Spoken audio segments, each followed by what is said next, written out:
Welcome to the show. My name is Charlton with Big C. We're talking Charlton and Big C Sports.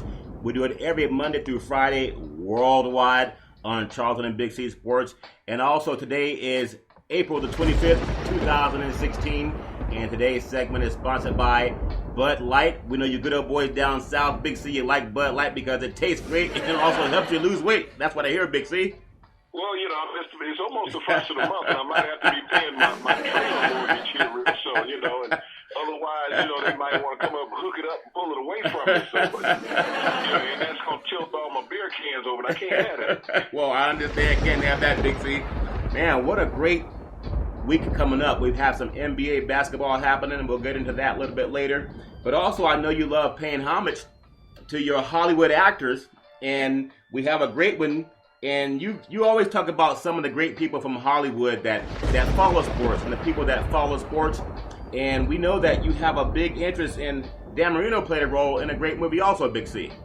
Yeah, Dan, you know, crossed over Charlton a few years ago, you know, while he was still playing.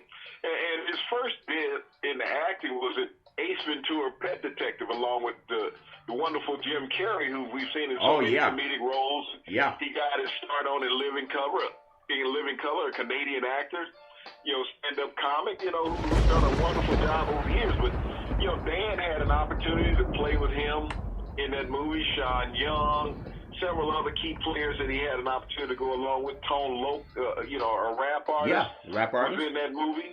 But then all of a sudden, he played in a movie, Something About Mary. And we've talked about that Cameron was funny. Diaz before. Yeah. One of the funniest movies, you know, all the skits that were in that movie, Ben Stiller did a marvelous job, you know, going from a teenager to an adult. And, you know, Cameron Diaz, you know, he chased her from high school. But, you know, Dan Marino was one of the guys, as well as Brett Favre. Yeah, Brett was in that movie. Yeah.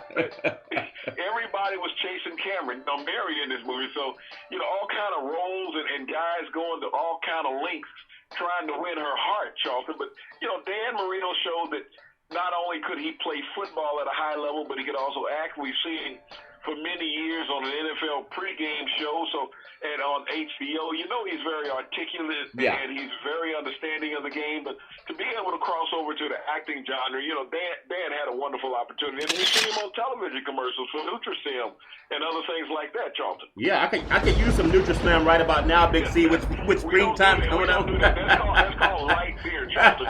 Okay. Light beer and Nutrisym in the South. Light beer and Nutrisym in the South. Also, you talked about the great Jim Carrey, how you guys started on Living Color. He was also in Dumb and Dumber, and that was one of the most laughable movies, the kind of movie that makes you laugh until your gut hurts.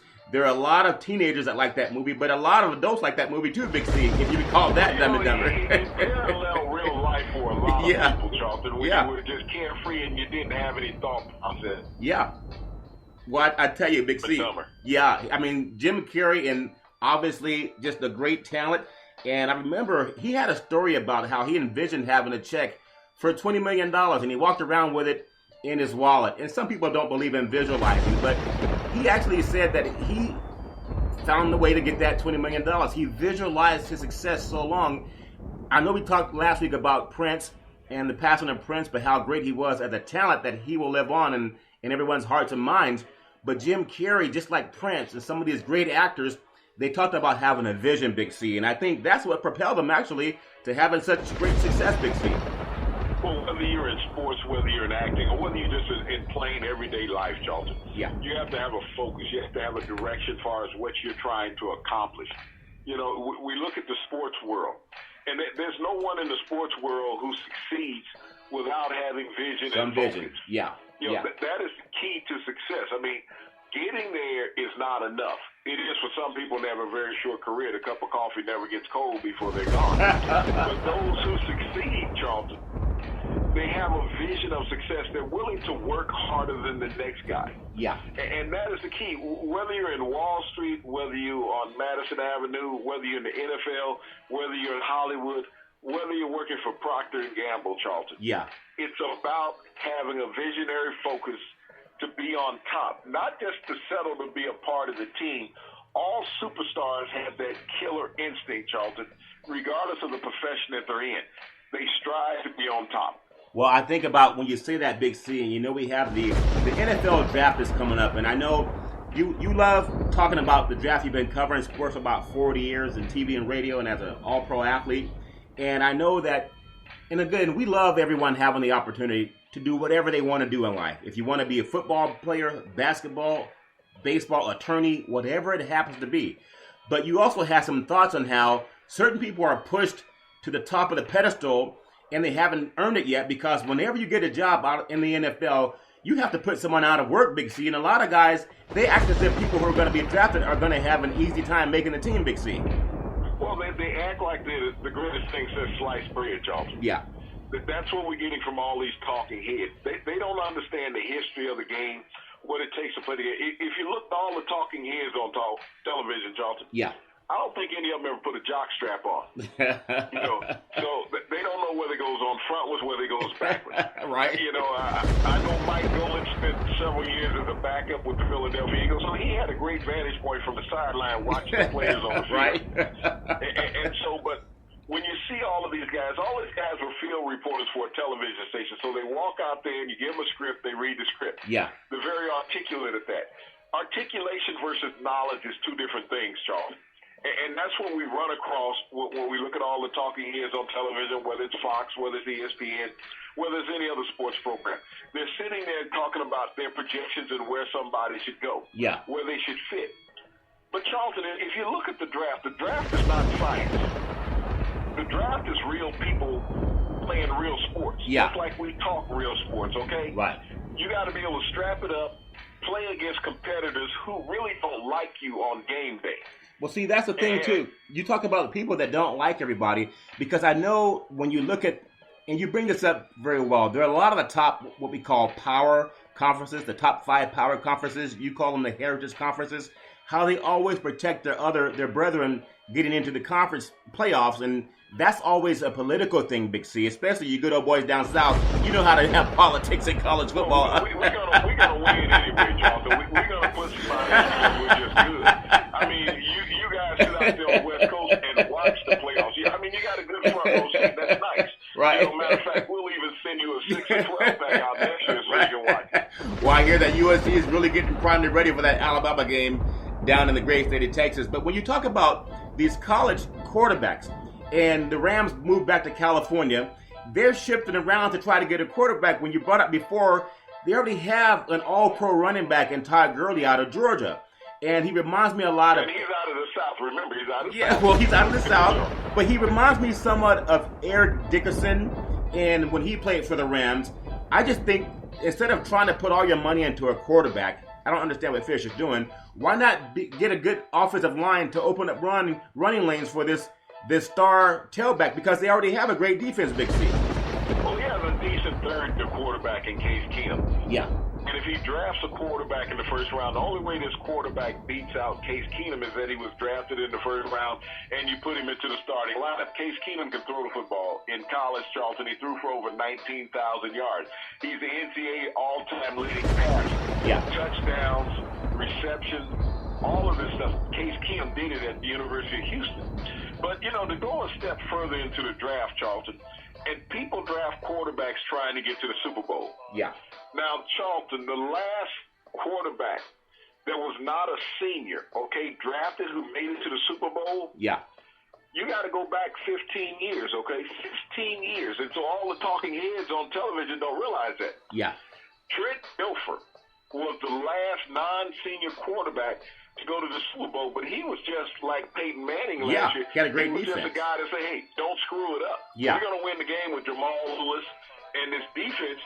Just don't screw it up, and that's what Trent Dilfer did. I think he completed 7 passes in the Super Bowl. Yeah. He played against the New York Giants. Yeah, and they had the great Ray Lewis. He was the last non-senior quarterback out of Fresno State. He was the second quarterback taken in the draft that year. Yeah. Went behind Heath Schuler out of Tennessee, who went to the Redskins, but he was traded from Tampa Bay and ended up in Baltimore, and they won a Super Bowl, not by his doing, but by one of the greatest defenses of all time, Charlton. Yeah, I think Ray Lewis had a lot to do with that. And also, this segment is sponsored by Beneath His Wings Foundation and also Cynthia Evans at CYNN Entertainment. You can donate or support that bhwf.org for Beneath His Wings Foundation. Also, Big C, when you talk about some of the great players, I mean, Trent Dilfer's a good analyst on the ESPN, but you're right, the defense for that team in Baltimore, just like the Denver Broncos last year, they're the reason that they won.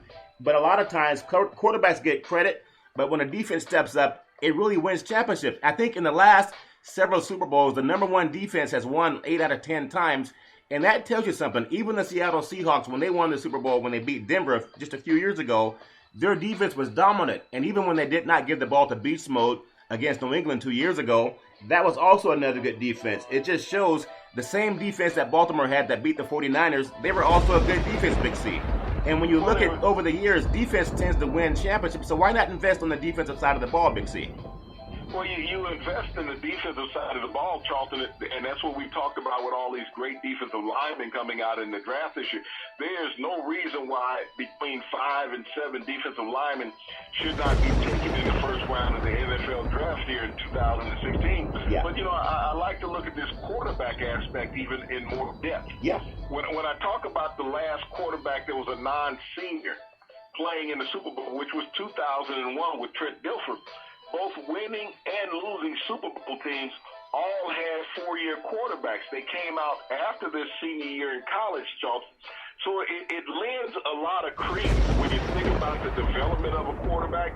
When you come out of college early, you're underdeveloped. Now, they can talk about Carson Wentz, coming out after senior year. Well, he had no more eligibility left. Right. But he only played 20 college games, Charlton. Right. And he passed for 1,600 yards as a senior. 1,600 yards. Dan Marino, I take it. The next Dan Marino, I take it, Big C. Well, Dan Marino would light that up in 3 or 4 games. In the first half. Playing in the NFL. Yeah. So, but when you look at it, preparation of a quarterback, the maturity and understanding in a quarterback, Charlton, the 4 years of college means something. Yeah. As far as the development of a quarterback being NFL ready, understanding all levels of the defense that you're going to go through. But they've also learned to study, Charlton. That's the key. And when we're looking at these quarterbacks coming out after their junior year, their sophomore years in college, thinking that they're ready, none of these quarterbacks, Charlton, have made it to the Super Bowl. Like we said, Dilfer made it in 2001, riding the heels of a great Ravens defense. Yeah. But if you look at all the quarterbacks drafted in the last 15 years, Charlton, none of the underclassmen have made it to the Super Bowl. So when we talk about these talking heads saying that a guy is NFL ready, he's NFL ready to watch the game and fail, Charlton. That's all he's ready for. And see, when you think about that, Big C, and this segment is also sponsored by your Northern California Cadillac dealer, home of the all-new Escalade, the standard of the world. We'll go down and test drive it, and when you go down there, tell them that Charlton and Big C sent you. So, Big C, looking at the NFL draft coming up, and I know we talk about Carson Wentz, we talk about Jared Goff out of Cal, and Paxton Lynch out of Memphis, there's Dak Prescott out of Mississippi State. The one thing we don't hear is about Kevin Hogan out of Stanford and Cardell Jones out of Ohio State. Those two guys were actually in contention. Well, they actually won their bowl games in dominating fashion, and I think when you talk about teams that are led by great leaders, it shows in your one-loss record. I know you good old boys down south, you care about wins more than prestige.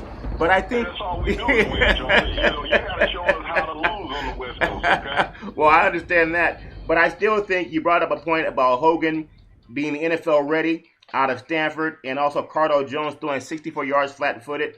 Because every coach says we have to work with these guys. They're going to need a little bit of work.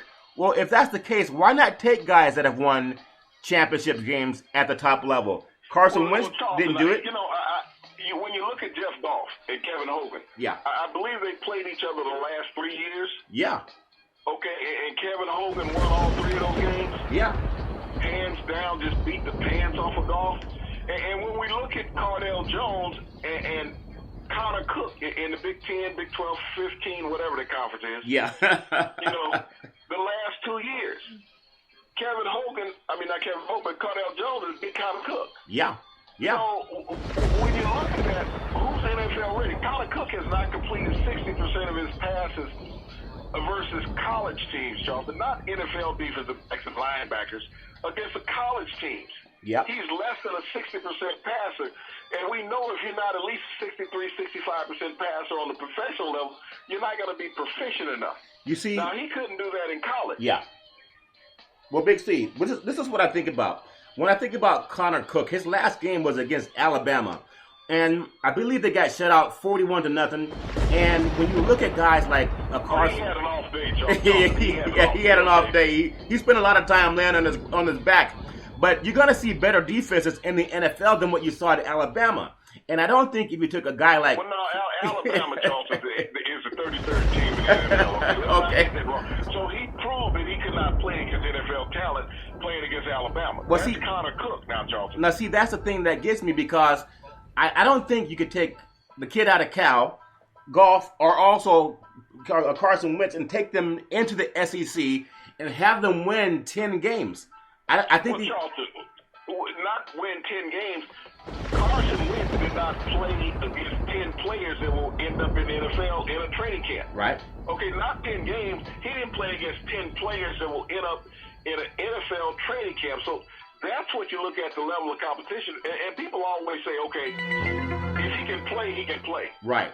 Okay, but you can't play against people you haven't played against before, all right? Yeah. There's a big difference. When you got every defensive back on the field that runs a sub-4.40 versus guys running 4.5 and 4.6, that break on the football, that extra step that these guys are going to cover, closing the distance between a receiver and the ball, that's the guy who's completing 65% of his passes versus the guy who's completing 55% of his passes, Charles. That's what Carson Wentz is facing. Yeah. He's not going to be a Joe Flacco coming out of Delaware. He's not going to be a Phil Simms coming out of Morgan State. He's not going to be a Terry Bradshaw coming out of Louisiana Tech. Yeah. There's a big gap. Not even a Steve McNair coming out of Alcorn State, where Steve McNair threw for 5,500 yards as a senior versus Wentz, who only threw for 1,600. Right. So I think what we get with all these talking heads is that they're so in love with the physical physique and appearance of these guys that they look Madison Avenue. That's the same way that Blaine Gabbert looked, Charlton. Yeah. He looked Madison Avenue. He showed when he came out of college at the University of Tennessee and went to the Washington Redskins as the number 5 pick in the draft. He looked Madison Avenue, Charlton. He was very sexy looking. But sexy doesn't mean that you can play football. Well, see, when you think about that, I look at, even going back over the years, you know, Joe Montana played at Notre Dame. He was good in college. A third-round draft pick, Charlton. Yeah. He was passed over 3 times by teams in the NFL. 3 times. He went the third round to the 49ers back in 79, Charlton. Right, and so we want anyone being drafted or considered, we want them to have success. But I look at guys like Russell Wilson, who played it at Wisconsin. Colin Kaepernick played at Nevada. They blew out Cal. I think they put 51 points on Cal when they played that game as his senior season. Cam Newton played at Auburn. So all that means is National championship. Yeah, I know they kind of cheated Oregon in that national championship game. I thought the guy was. People are always going to say, what does it do? It rains in Oregon, so they can't tell when you're crying. I think Phil Knight forgot to donate enough money to the referees in that game. But congratulations, Auburn beat Oregon. Okay, but I look at that, and I look at the guys that did that. And they actually had success at the college level against the best competition. That's why I like Cordell Jones out of Ohio State. He played against the best competition all the time. All of those guys were seniors that you just named when they came out of college, okay? Yeah. They were all seniors. They finished the senior year. So they had developed mentally and physically to graduate to the next level of the NFL. Yeah. They were ready. But Charlton, when you go back and you look at all these quarterbacks that keep coming out after their sophomore and junior year, they're immature. They're immature physically and mentally. So an NFL team has to invest. And I heard one of the top analysts, former quarterback on ESPN, talk about, well, now it takes 2 to 3 years to develop a quarterback. So why draft them now? What you're saying is the guys are not ready. You're saying the NFL ready, but it's going to take 2 to 3 years to develop. Now, Charlton, we looked at the quarterbacks who's coming to the NFL over the last 5 years. Yeah. That have been seniors coming out of college that have spent their seniors, spent the 4 years playing, 3-4 years playing on the college level. Yeah. And they come into the NFL starting. They've been instant successes, Charlton. We've talked about the last 4 Super Bowl, what's been represented in the last Super Bowl. Yeah. African-American quarterbacks. And all of those quarterbacks spent their senior year playing playing college football, Charlton. Yeah, getting coached. They will mentally adapt for the yeah. NFL. Yeah, you're right. Playing coach, getting coached at the next level. And also, speaking about being coached at the next level, this segment is also brought to you by your Northern California BMW dealer, home of the ultimate driving machine. When you go down and drive it, make sure you test drive the all-new 600 horsepower M7 and tell them that Charlton and Big C sent you. Now, Big C, we know that NFL football is big, and we know that everyone loves talking about the draft. It starts in 3 days. Let me tell you something, Charlton. The NFL football is so big, it took a day away from God, okay? Yeah, I mean, they own Sunday now. They own Sunday. Well, I think you're talking about the Southeast Conference, Big C, but out here, out west, a lot of people like doing more things than just playing football. I think Alabama's out practicing right now, from what I hear, Big C. Anything in life other than football, Charlton. Football. You guys might talk about baseball and basketball. Yeah. Life begins and ends with football in the South. I hear some guys didn't even know that Steph Curry, speaking of NBA, might be out for about 2 weeks because he has a bruised MCL. The game down in Houston, where the good old boys spilled some sweat on the floor, and the California boys weren't used to that. So he slipped, and it looks like he banged his knee on the hardwood, but he's a guy that can come back. But Big C, I want to ask you this question. When you see how Golden State stepped up against Houston when Curry was out of the game, they pulled away from the Rockets. Is that because the Rockets were uninspired? Or do you think they have what it takes to get to the Western Finals again? I think they're going to need Curry if they face OKC or San Antonio, Big C. Well, Charlton, when you look at Golden State, it's a team concept there.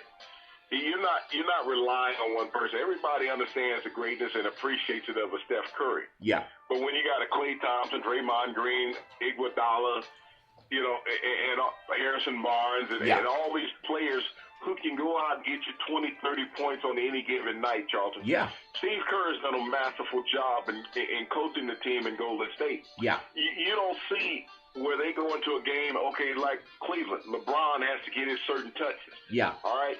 When you look at the two best teams in the NBA, San Antonio and Golden State. Yeah. They have a masterful game scheme with all these players who appreciate and respect each other on the roster. If I only score 5 points tonight and I get 7 assists, I'm happy. Well, I'm a superstar because I'm distributing to my teammates who I trust that can get the game. You don't hear them talk about my team. This is my team, and I did this. Like Kobe. Like Kobe wanted to go on a... Yeah. LeBron, I mean, Kobe in his final game, it was marvelous to see Kobe it was Bryant great to score see it. 61 points. Yeah. But hell, you take 50 shots in a game, you ought to score 75 points. Okay? Yeah. Let's be realistic. He shot so much, he's still sitting with ice packs on his head right now. Well, think about this. You know how when teams become champions, Big C, everyone wants to come after the players that are unrestricted free agents, and also they want to come after their coaching. We look down south at one of the greatest organizations in the world of sports, the Los Angeles Lakers. They fired Byron Scott after 2 dismal seasons, but it wasn't really his fault because we know Kobe ran the show down there. And he was shackled with Kobe Bryant. Yeah. He couldn't bring in any top free agents, Charlton. Yeah, they won 38 games over 2 seasons. Now, when you think about it, Scott, obviously, he's going to be a Laker for life. Whether he played there, he coached there also.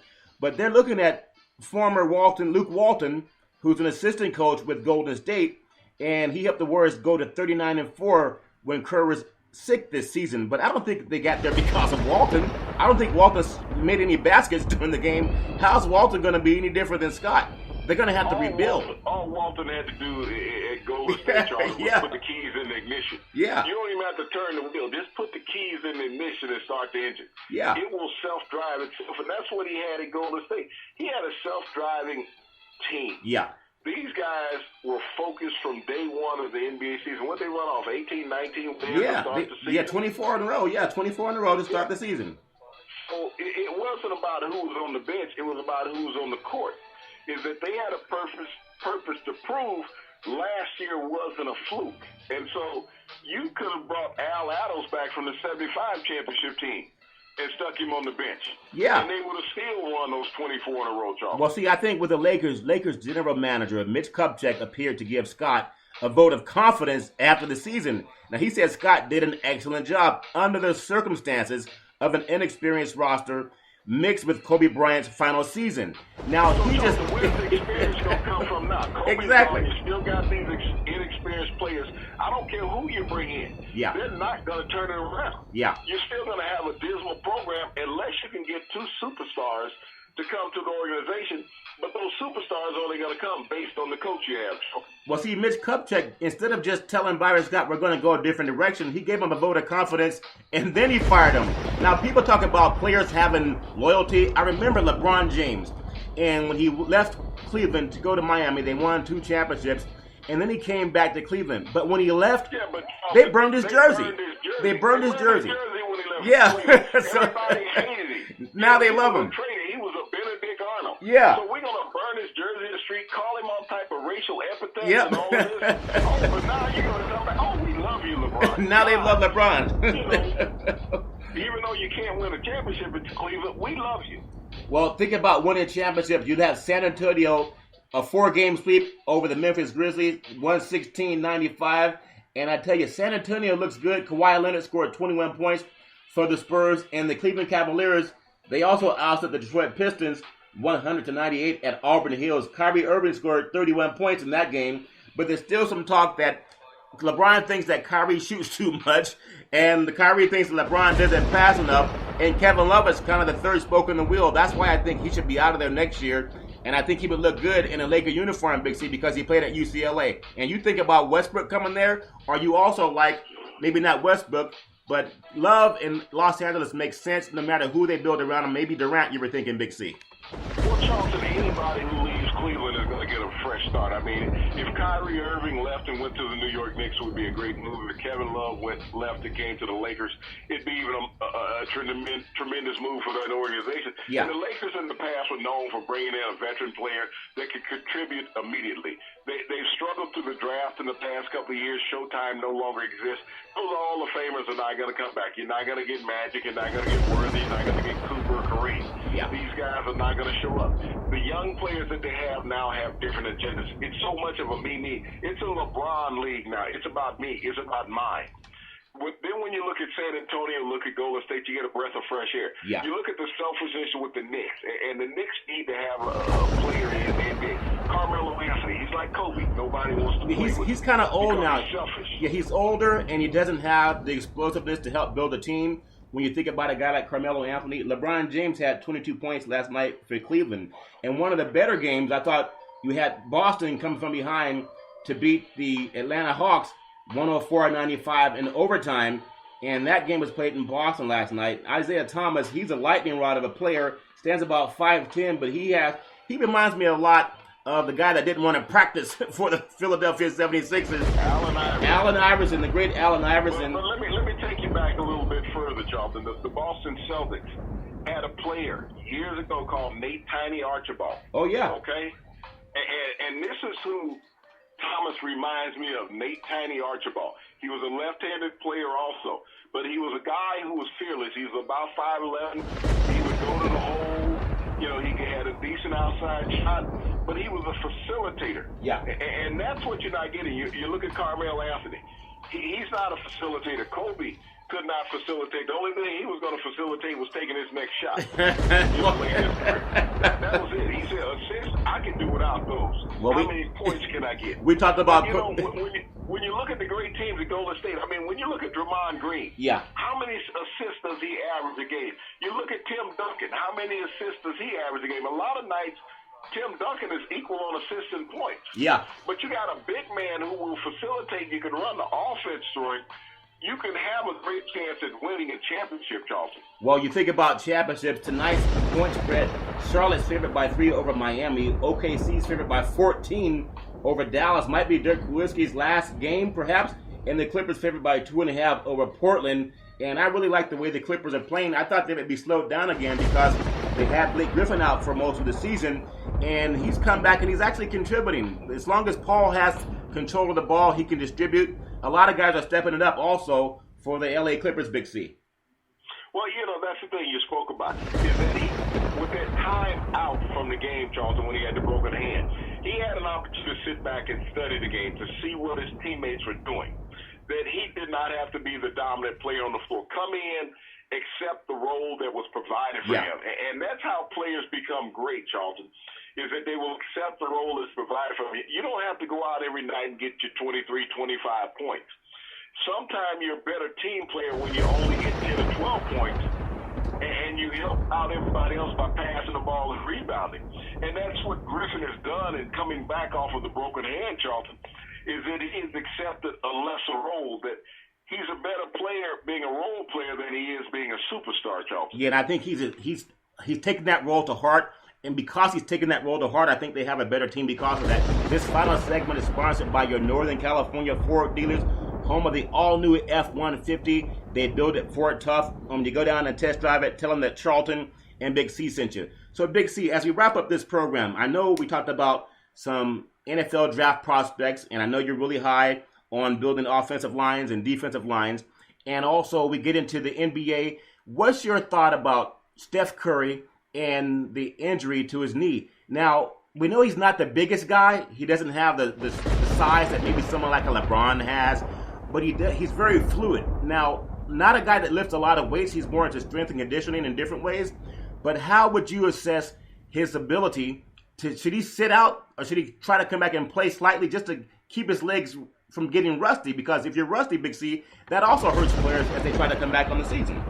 Well, at this stage of the season, Charlton, it's not about being rusty. It's about optimizing your rest opportunities. Yeah. Now, he's played 100 games this year, Charlton. Yeah. When you talk about the preseason, regular season, and playoffs, he's put in 100 games this year. Yeah. So the legs become a little bit fatigued as an athlete. People who haven't played the game, and we talk about the talking heads, these guys, like I said, haven't put a jock, the only sneakers they put on is when they go into work. Right. Okay? So to understand what an athlete's body goes through as far as rehabilitation, the ability to recover, now they have so many techniques now to get you to that level. They put the pressure packs on your legs, yeah, will force the fluid out, keep the leg compressed and cold, to aid in the recovery time. Yeah. The medical technology has advanced so much over the last 20 years that what you looked at as an injury, Charlton, is no longer an injury. You hurt a little bit. I can go back to when you used to have orthoscopic surgery, Charlton. Oh, yeah, tear the whole knee up. And it took you out, for 4 to 5 months.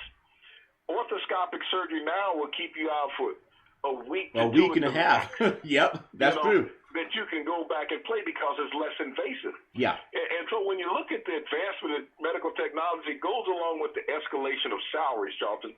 It is very imperative that you have the proper equipment and the proper trainers around. And I think of Dr. Frank Jobe down here in the South, yeah, who's with Auburn University, who's done a marvelous job in the advancement of orthopedic technology over the years. Yeah. He invented the Tommy John surgery and many other orthopedic procedures that have aided athletes in getting back early. So when you think about the medical staff on a team, they're there to optimize the player's performance, but also keep him healthy and bring him back in the proper amount of time, Charlton. Well, speaking about bringing people back in the proper amount of time, we are actually out of time, Big C. It happens too fast. I told you, I need that Rolex watch that you have. My Timex, it doesn't keep ticking right the way that it should be, Big C. But you can listen to us every Monday through Friday at 5 o'clock p.m. Pacific Standard Time worldwide on Charlton and Big C Sports. And we thank everyone for listening. We appreciate you, and we hope that you have a super fantastic day.